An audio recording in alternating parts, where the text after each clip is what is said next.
I taught religious education and English. And in those days, of course, there was no national curriculum. You just went in and people said, teach whatever you like. It's bizarre as I look back. But I enjoyed the work very much, but it was clear I wasn't going to do it for very long. Why was that clear then? Well, I remember one day sitting in the staff room and all the young members of staff sat at one end of this oblong room and all the heads of department sat round the electric fire at the other end with chairs that were unique to them. You couldn't sit in their chairs, they had their own chairs. And I remember one day looking up along the staff room and thinking, I can see a 40-year trajectory here as I progressively move up the staff room and end up with my bum on one of these chairs round the fire. And I thought, this is not going to satisfy me. So it was clear I was going to have to go back and do some kind of research. Well, can you say a little bit more about the school experience?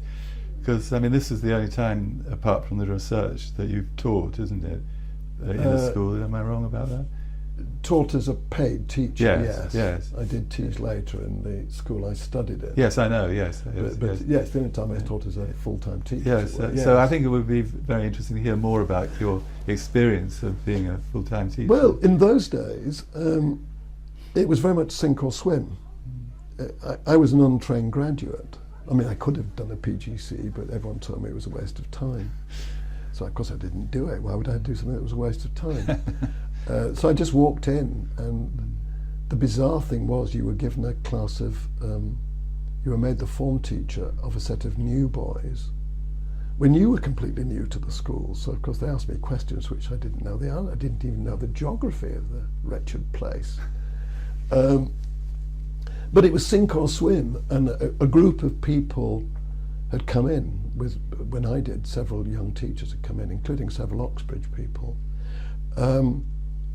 And it was sink or swim, and you really had to decide you were going to kind of be tough and not let them make a fool of you, or you'd be made a fool of very quickly, which happened to one of us. And I was fine. I decided to play it kind of fairly tough, which worked so that I didn't actually have any real trouble as a teacher.